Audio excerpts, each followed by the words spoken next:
What are we expecting here from the two leaders beyond just a pitch to get this money from Congress to Ukraine? Jake, this press conference obviously has been quite delayed, but we did just see the Ukrainian delegation and the U.S. delegation take their seats in the front row. Secretary Blinken, Secretary Austin, other senior officials are now in the room. So we should be seeing President Biden and President Zelensky enter the room any moment now. I think White House officials and U.S. officials have made the point that this visit is about so much more than the issue of U.S. funding for Ukraine, which clearly on Capitol Hill right now stands at an impasse. They are saying that the world is watching right now, including Russian President Vladimir Putin, and that this is a kind of visit that can send a message to the world at such a critical moment in this conflict about the U.S.'s continuing steadfast support for Ukraine, and that there is another. I'm going to toss it back to you, Jay. Okay, here's the President of the United States and the President of Ukraine. Let's watch and listen in. Please. President Zelensky, it's an honor to welcome you back to the White House. When President Putin launched his brutal total invasion of Ukraine in February of 2022, and Russian tanks rolled over the border toward Kyiv, there were those who thought Ukraine wouldn't survive for a month.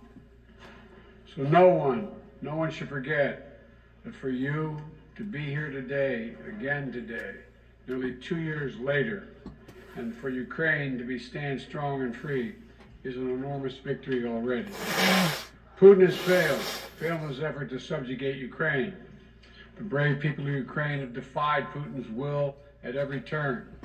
Backed by the strong and unwavering support of the United States and our allies and partners of more than 50 nations in Europe and the Indo-Pacific. And Ukraine will emerge from this war proud, free, and firmly rooted in the West unless we walk away. The American people can be and should be incredibly proud of the part they played in supporting Ukraine's success. We'll continue to supply Ukraine with critical weapons and equipment as long as we can, including $200 million I just approved today in a critical needed equipment, additional air defense interceptors, artillery, and ammunition. But without supplemental funding, we're rapidly coming to an end of our ability to help Ukraine respond to the urgent operational demands that it has. Putin is banking on the United States failing to deliver for Ukraine. We must prove him wrong. The United States and Congress must, as I asked last week, and it's stunning that we've gotten to this point. You know, we need to fully appreciate how it's wrong, how this is being viewed around the world and being used by Russia. Russian loyalists in Moscow celebrated when Republicans voted to block Ukraine aid last week. The host of a Kremlin-run show literally said, and I quote, "Well done, Republicans. That's good for us," end of quote. Let me say that again. This host of a Kremlin-run show said, "Well done, Republicans. That's good for us." That's the Russian speaking. If you're being celebrated by Russian propagandists, it might be time to rethink what you're doing. History will judge harshly those who turn their back on freedom's cause. Today, Ukraine's freedom is on the line.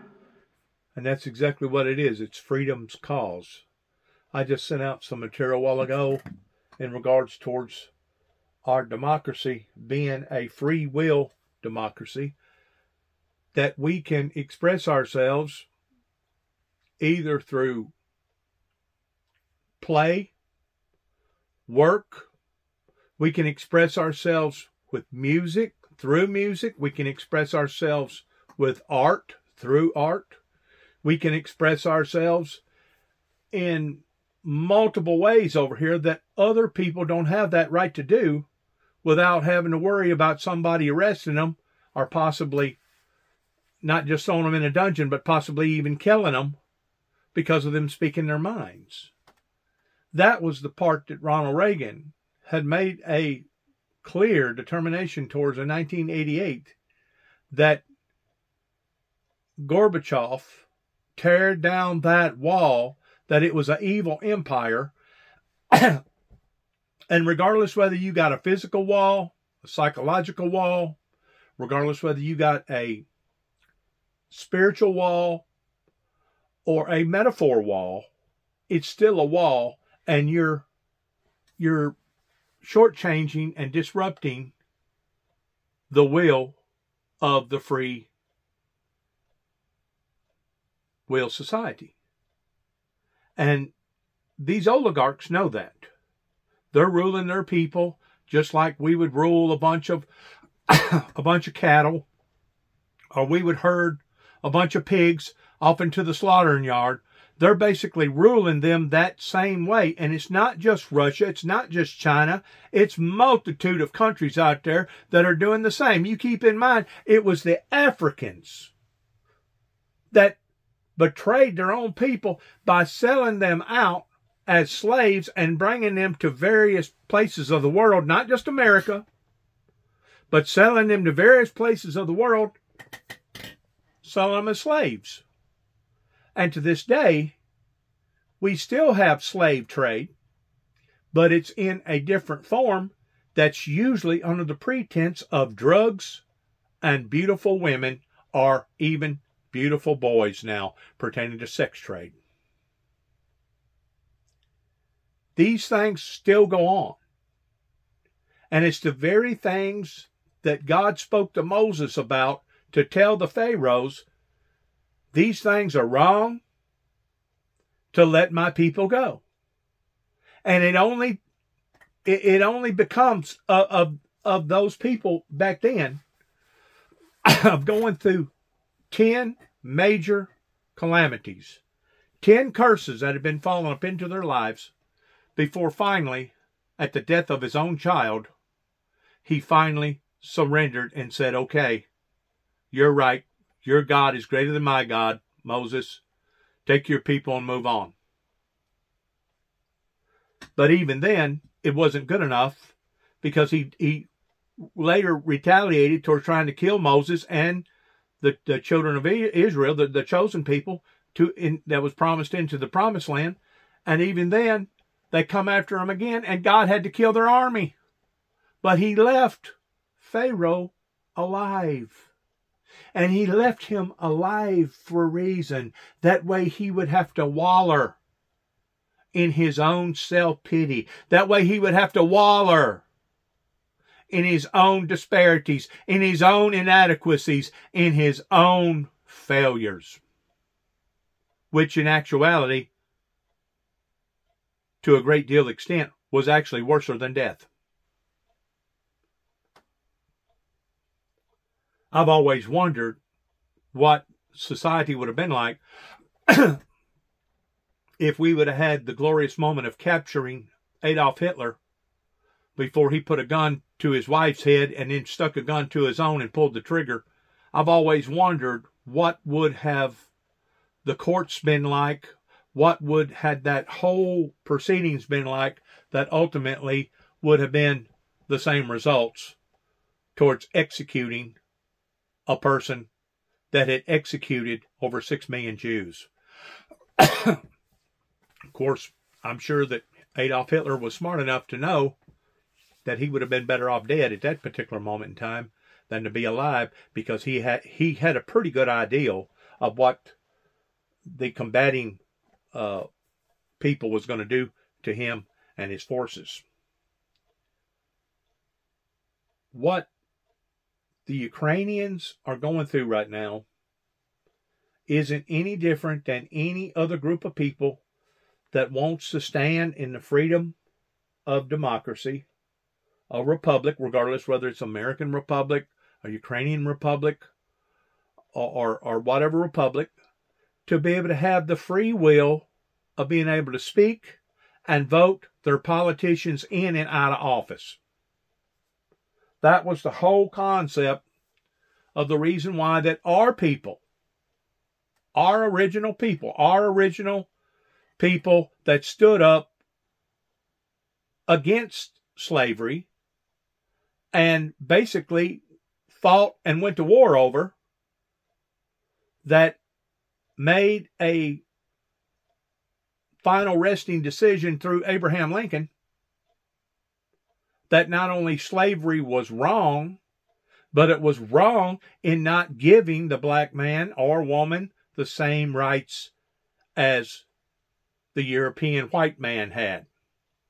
Keep in mind, the Native American man was still suffering tremendously. They were still looked down upon towards actually being trash. A matter of fact, if you mixed and mingled with an Indian at that time, you was looked at as being a traitor to your own people in a way by being a half-breed. And that's basically what they accused people such as myself and others here in America that may not have enough Indian blood in them to be declared on the Dawes roll or to be registered as a true Indian, but we was at one time considered half-breeds. Imagine that. Somebody walking up to you and slapping you in the face and saying, you ain't worthy of the things that we're worthy of. You're a half-breed, and because of it, you're scum. You're to be looked down on the planet as being nothing more than a roach or a rat or an infestation of a disease. That's what Adolf Hitler was doing, and President Putin, pertaining to his government over there, has been doing that to his people now for years and years and years. And guess what? The Ukrainians knows it. Zelensky knows it. And he would rather die than to go back under the rule and the reign of such tyranny. And to be quite honest with you, I would too. I don't want to be ruled to the point that somebody's going to tell me not only what to say, but how to say it, what to think, how to think it. That's going to be in full, complete control of my life, similar towards how a rancher is in control of his livestock. Humans was not made to be ruled like livestock. They was meant to be free and fair, and at the same time giving them the same rights as everybody else to make their own decisions of whether or not they wanted to go to the far right or far left. That's what true democracy versus autocracy is. So what these people are going through right now, as far as I'm concerned, they should be looked up to, the Ukrainians. And as far as I'm concerned, the people over in Israel pertaining to Jerusalem should be looked up to. I know Jerusalem ain't perfect, just like I know Zelensky and his government is not perfect pertaining to the Ukrainians. But there comes a time when right is right and wrong is wrong. There comes a time where you can no longer have the fuzzy, imaginary math in thinking that, well, maybe we can cover it up this way.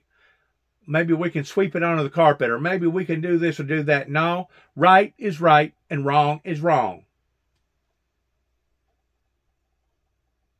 To be held under that type of condemnation is an evil way to rule somebody. Now, if that person or persons has violated the laws of the land, and the judges or the committee or whoever's in charge decides that they have forfeited their freedom because of the crime that they committed, it was not, in actuality, the law that took their liberty away from them. It was themselves that basically bought into whatever that they was going to do in however the way that they was going to do it. And now they're going to have to pay the penalty for doing it. And some has paid tremendous penalties. Even some has basically had to give their lives for an eye and a tooth for a tooth because of the capital punishment laws that we still have on the books here in the United States. Not all states have that. But fortunately, Texas and Tennessee does. I don't know who else has that that strict requirement, but it's the only thing that you're going to be able to put in place to be able to maintain any type of order. Because these people that does not have no lives, and now they're going to get out here and commit a heinous crime, and they know that the system that they're under is going to feed them and take care of them the rest of their lives. Oh, you know, they're going to have to make a transformation towards no longer walking around on the streets and being able to go wherever they want to go out here, but they're still going to be free, and they're going to be free in prison, and that's better than basically dying as a homeless person or a hobo or whatever you call them. I don't forgot the name of the livestock now that basically goes around and don't really have a home, kind of like gypsies. I don't forget the name of them now. But it is essential that the world pays attention to what's going on right here, because it was America that promised the Ukrainians that if they would give up their nuclear supplies, we would take care of them. We know the game that Donald J. Trump was playing against the Ukrainians towards trying to blackmail them. Literally trying to blackmail them. And he was punished because of that. But our state senator, one of our state senators, Alexander, that is no longer a state senator, thank God, said, well, yes, Donald Trump done wrong, but he didn't do wrong enough to be able to lose his job over, lose his position over. Anybody that sides with autocracy, anybody that sides with Adolf Hitler, anybody that sides up with evil should be looked upon as being dirty, not clean, but should be looked upon as being dirty, bad, ugly, disgusting, disgraceful. No matter who you are. No matter who you are. That was the whole confrontation that began up in heaven whenever Lucifer challenged the Heavenly Father, and the Lord kicked him out and a third of the angels followed with him, is that they wanted to take up arms against the heavenly kingdom towards basically taking control of the kingdom. In other words, Lucifer felt like that he deserved to be praised the same as God. Well, it don't work that way whenever you're talking about superiority. But at the same time, you have to judge what went on spiritually in effect towards what's going on down here on the planet physically, because it was not meant to be ruled in such of a way. That's the reason why God the Father gave Lucifer that same right in making his own choice. Nobody stuck a gun to his head, metaphorically speaking, and made him do what he done.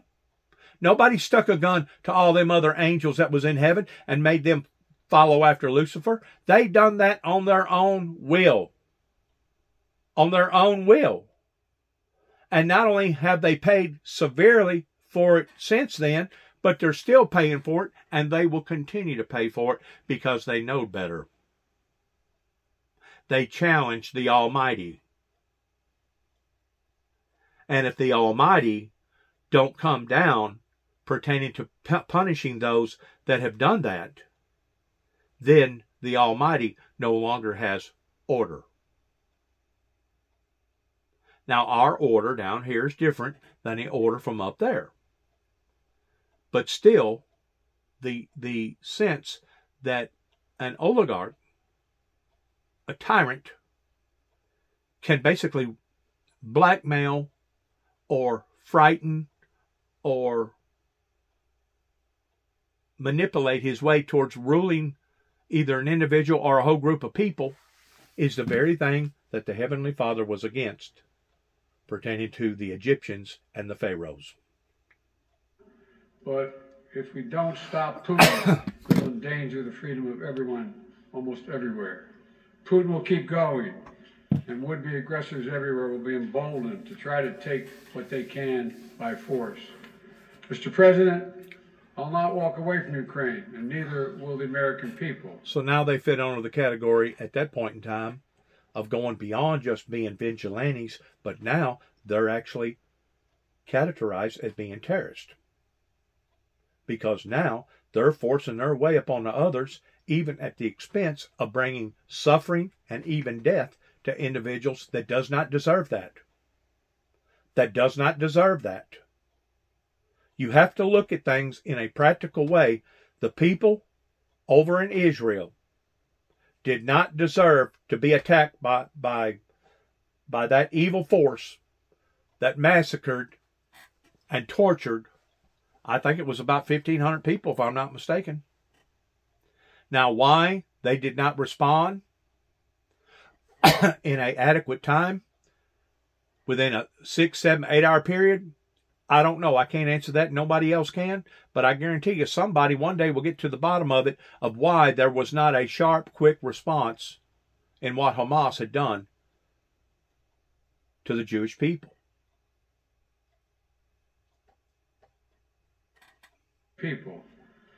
A clear bipartisan majority of people across the United States and in Congress support your country.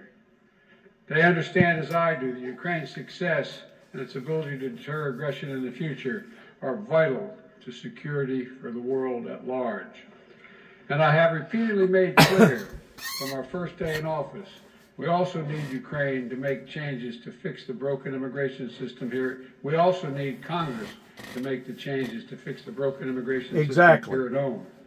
My team is working with Senate Democrats and Republicans to try to find a bipartisan compromise, both in terms of changes in policy. There is no compromise. You come over here illegal, you're breaking the law. You come over here illegal, you're committing a crime. You come over here illegal, it's just like the person that breaks the law, that at one time used to have liberty and freedom, but now their liberty and freedom gets taken away from them.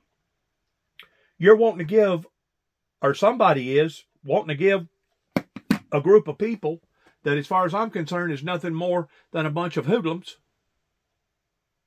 A bunch of hoodlums, and I have all the sympathy in the world towards what them people are going through right now, either in Honduras or El Salvador or Brazil or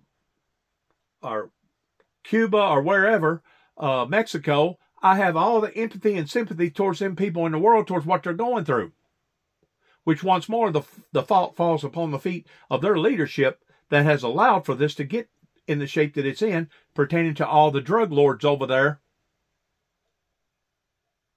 that's in control. That's exactly what they are. They're drug lords. And they think that they can rule people out of fear and death and destruction. And those people want to get out of that. I don't blame them whatsoever. If I was living over there and I was married and I had 2 or 3 kids, daughters, whatever, I wouldn't want to be living in a community like that to where I had to worry about somebody just breaking in and basically doing whatever they wanted to do to me and there wasn't nothing that I could do about it. But what the people don't understand is the way that they're doing it is a crime in coming over here illegally. We punish people in America of our own people that commits crimes. Some crimes, you only punish them a little bit. Other crimes, you punish them a whole lot. And it's not fair to the American people to give people that has committed a crime by coming over here illegally the same type of rights as we have worked for and our ancestors has worked for and everybody else pertaining to a sovereign society in America. And if Congress can't see that, well, then my advice would be to get them out of office. And anybody else that cannot understand that, because I guarantee you, people like David Crockett, that his mother lived less than about 10 miles away the crow flies from where I live right now, is probably rolling around in his grave, and everybody else that stood up to be able to fight that entity that once more wanted to come over here and tell us how the cow was going to eat the cabbage.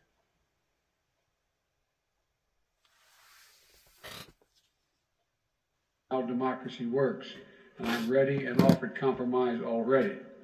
Holding Ukraine funding hostage in the attempt to force through an extreme Republican partisan agenda on the border is not how it works. We need real solutions. I also asked Congress for funding for Israel to take on Hamas and confront multiple other threats backed by Iran in the wake of the October 7th assault. National Security Advisor Sullivan will travel to the region this week and meet with the Israeli War Cabinet, as I have met with, to emphasize our commitment to Israel, as well as the need to protect civilian life and ensure more humanitarian assistance flows and reaches into Gaza for Palestinian civilians.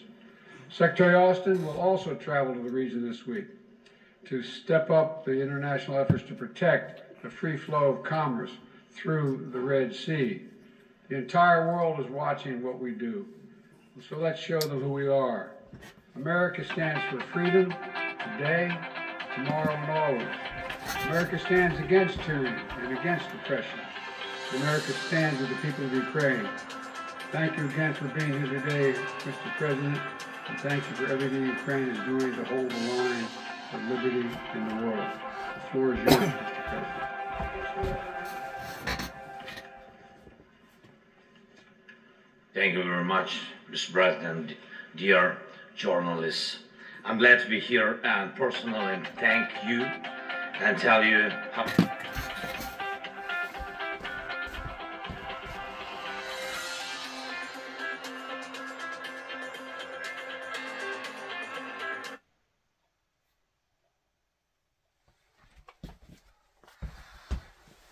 I don't know what all that's about.